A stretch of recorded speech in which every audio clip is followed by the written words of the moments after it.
Who's up for some chocolatey goodness? This ultimate chocolate cake recipe is your new best friend. First, preheat your oven to 350 degrees and grease two 9-inch cake pans.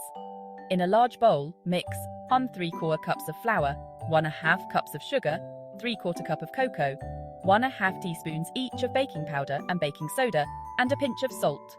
Now, add 2 eggs, 1 cup of milk, 1/2 cup of oil, and 2 teaspoons of vanilla. Beat it all together for 2 minutes. Pour in 1 cup of boiling water and give it a good stir. Don't worry, the batter should be thin.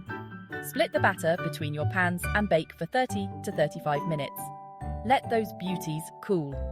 For the frosting, beat 1 cup of softened butter, then add 3/2 cups of powdered sugar, 1/2 cup of cocoa, and 1/2 cup of heavy cream, alternating ingredients. Mix in a dash of vanilla until fluffy. Layer, frost, and decorate your cake. Voila, a chocolate masterpiece. If you love this recipe, smash that like button, subscribe, and hit the bell for more yummy tutorials. Share your cake pics in the comments below. Happy baking!